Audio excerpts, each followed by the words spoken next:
Hello everybody, this is Dan Miller for Bluegrass Unlimited magazine, and this week we're going to go back to the Dobro. It was a couple months ago I was doing a series on Dobro backup, and the first one of the series we talked about just your kind of chop chords, and the second one we talked about some rolls and some movements when using rolls. And I said the third one we were going to talk about some fill licks, and I never got to that one. We got sidestepped to other videos on other instruments and things, and I got somebody that emailed me and said, hey, when are you going to do that third Dobro video? So here it is. I'm going to do this in two parts though. The first part is going to be finding the melody of the song 9-Pound Hammer, and then next week I'm going to do the second part where it's going to be about using fill licks. And talking about fill licks is a difficult thing to do because you can't just say, oh, here are some fill licks, throw those in there. That's just not going to work because it's not going to be helping to tell the story of the song if you just randomly throw licks in there. So what I want to do is first talk to you about how I approach playing the melody of a song. And I think I use some of the same ideas when I'm playing fill licks. And so going through the melody first and then later talking about how I might approach fill licks, I think would be a good way to approach this, because I think about it in a similar fashion. Now we're going to use the song 9-Pound Hammer, and 9-Pound Hammer is a good song to use, I think, for fill licks, because a lot of people actually do this song as a call and response, oh, roll on buddy, you know, back and forth like that with vocals. But what we'll do is just do the regular verse and chorus, and instead of a vocal response to the vocal call, we'll do a Dobro fill in that space, and that I think will be kind of nice to look at. Okay, we'll talk a lot about how you might think about fill licks and what kind of licks you might want to insert next time. But this time I just want to focus on how I might think about playing the melody of this song, and then we'll move on from there. So anytime I want to learn how to play an arrangement or a solo to a song on the Dobro, the first thing I want to do is learn the chord progression, okay? So 9-Pound Hammer in the key of G. It starts out with a G chord, oh, the 9-pound hammer. It's a little too heavy, you see. Back to G for my size. D for my size, back to G. So it goes G, G, G, G, C, C, C, C, G, G, D, D, G, G, G. Okay? I think it's important to know the chord progression and get that down first, because the chord progression is going to inform you about whatever else you do, whether it's playing the melody or playing fill licks. It's nice to know what chord you're playing over, and that's going to inform what you're doing, especially on an instrument like the Dobro, which I think of as an arpeggiated type of instrument, meaning whatever you're going to do, you're going to approach it in a kind of an arpeggio way, because you're playing rolls over chords, and a roll over a chord is an arpeggio. Okay, so number one, learn the chord progression. Number two is going to be to learn the melody. But even if you don't know the melody, you can still get away with taking a solo on the song if you've not learned or memorized the melody. On the Dobro, banjo is the same way. All you have to do is know the chord progression and play rolls over those chords. Now, it's not going to be the greatest solo ever. We'll call this the fake it till you make it stage. But you can get away with that. Just use your straight across over G, just roll over open strings. Over C, put your bar on the 5th fret and roll over that. When you get to D, put your bar on the 7th fret and roll over that. That's not going to sound horrible. It really won't sound like a great solo, but it won't sound bad, and you can fake it till you make it.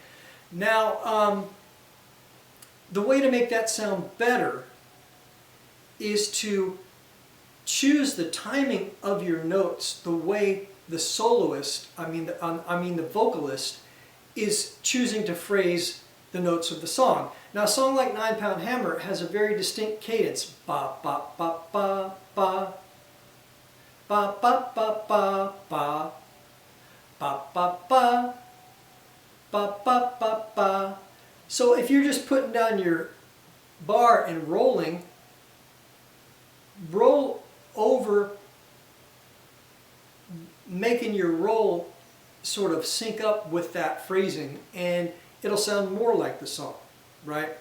And we're going to think about that when we're doing our solo and we're doing our fill licks. Now the fill licks, there's no melody, and so, but still, sometimes you want to do that call and response thing. So even though there's no melodic content in that space because there's no singer singing, because it can act like a call and response, you might want to, in your response, sort of shadow what the singer's saying, either phrasing-wise or melodically. You can do that as well. Anyway, we'll talk more about that next time when we talk about fill licks. This time, let's look at, next we're going to look at the melody, all right?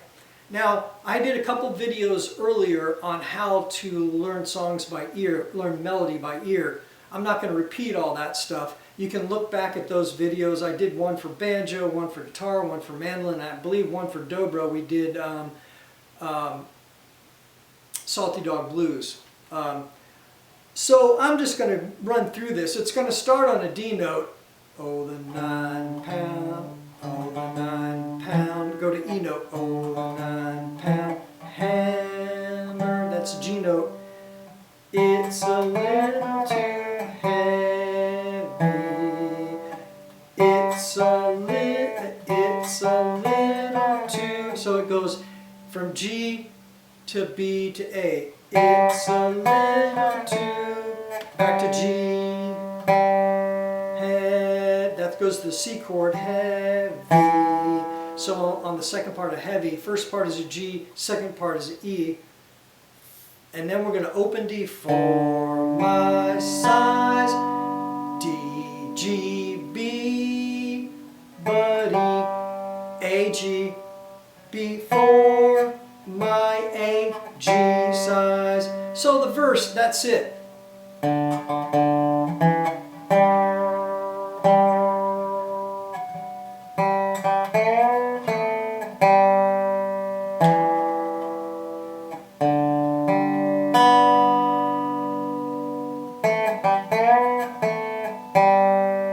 That's all there is to it. And so when I'm thinking about that melody, I'm thinking about what notes are in those chords. You'll notice over the first part, the G, it was all notes in the G chord, unless there was a little passing note. That's all D. That's in the G chord. And then it goes to E as a passing note before it goes to G.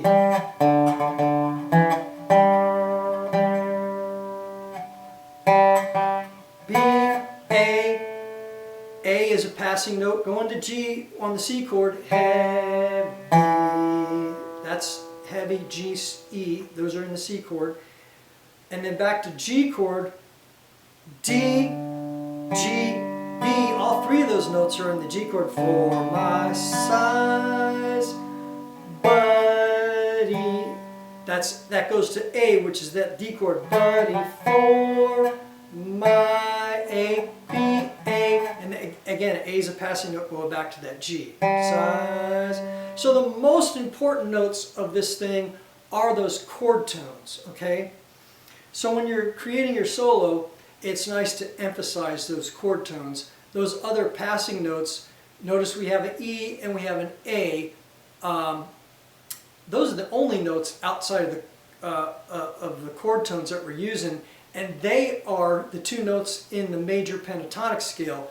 And after the notes of the chords, the next thing where you learn is the major pentatonic scale, because that still sounds consonant enough to use those notes and not sound like you're making a mistake. But we'll go through that in another video, how to use major pentatonic scale stuff.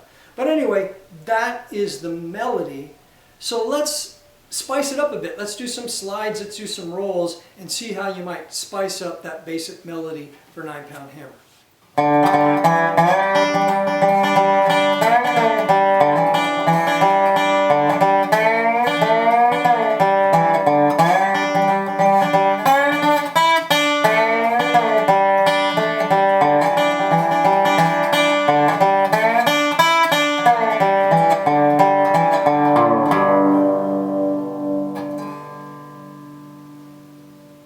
Let me slow that down for you. I'm going to go, again, I'm going to play that first part just like the melody, but instead of just doing all Ds, I threw in a toggle to the G. Again,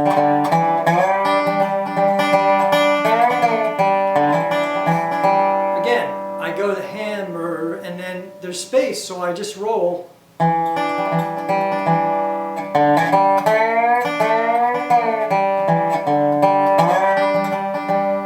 Roll again. Where I'm just rolling here is where we're going to put our fill licks in next time. Okay? And then for the B part, I went up to the D here. Okay, D, E, open.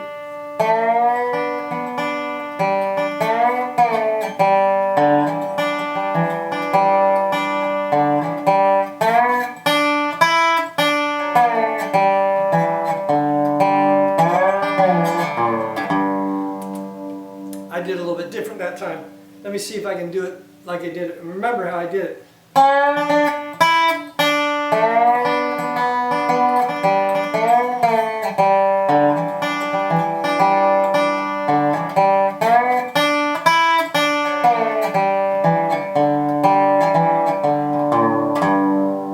Okay, something like that. I'll tab something out that's similar to what that's all about. But again, I'm just thinking about playing the melody notes. Again, I'm sliding into some of them. And then when there's nothing of melodic content in the song, I'm just rolling over that space. I'm rolling over that space for the first G, I'm rolling over that space for the C, and then the melody gets a little bit busier there, and I'm just playing those notes and still doing shorter rolls in between the melody notes. And that's just an easy way to look at playing a melody-based solo to a song. Now next time what we're going to look at is how to fill in those spaces between those melody parts. We're going to sing a little line and then put something in between, sing a little line and put something in between.